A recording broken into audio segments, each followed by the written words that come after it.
Operation जय जवान में आपने देखा कि किस तरह से कर्नल के बाद कर्नल और मेजर के बाद मेजर रिश्वत की खुलेआम मांग कर रहे हैं।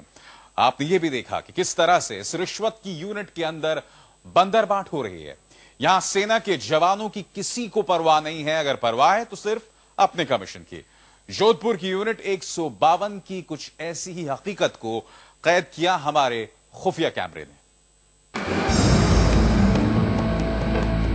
जोधपुर कैंट के ब्रिगेड कैंप से निकलकर हम अपने खुफिया कैमरे के साथ पहुंचे दूसरी यूनिट 152 में। ऑपरेशन में मदद कर रहे अजीत सिंह दहिया एक बार इस यूनिट के सीओ बीएस सिद्धू से मिल चुके थे। कर्नल एसके खन्ना के रेफरेंस के सहारे मिलने पहुंचे अजीत सिंह दहिया को सिद्धू साहब ने अपने क्वार्टर मास्टर मेजर प्रसाद से मिलकर तय करने को कहा। आज तक का खुफिया कैमरा मिलने पहुंचा 152 के क्वार्टर मास्टर मेजर प्रसाद से।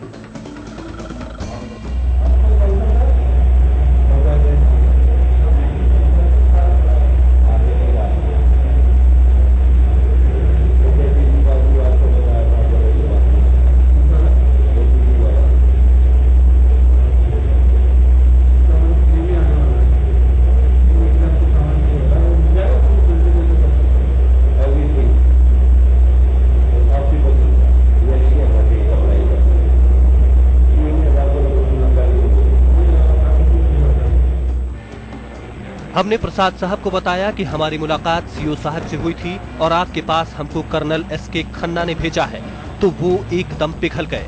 मेजर ने कहा कि कर्नल एसके खन्ना उनके कमांडिंग अफसर से भी सीनियर है।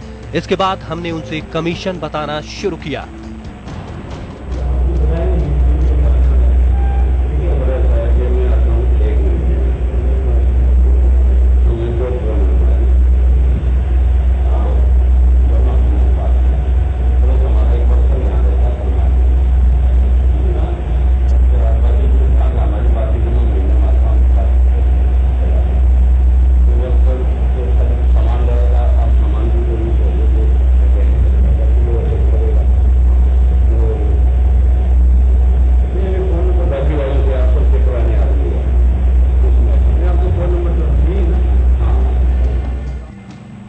मेजर प्रसाद ने हमको अपने हवलदार प्रताप के पास भेजा रिक्वायरमेंट देखने के लिए।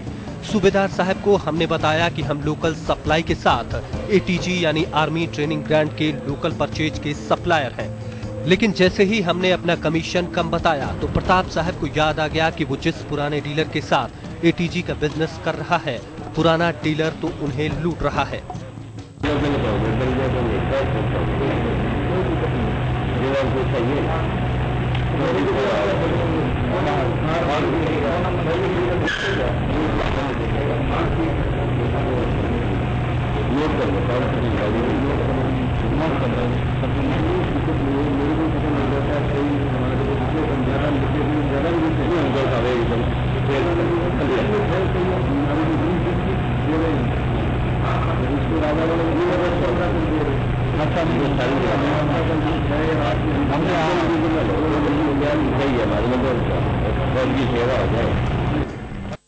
हम मनोज अरोरा साहब के कमरे में थे।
जहां सेना की ऑर्डिनेंस कोर में फैले भ्रष्टाचार पर सुप्रीम कोर्ट भी अपनी तल्ख टिप्पणी जुटा चुका था और उसी पर हमने अपनी ये खोज शुरू की।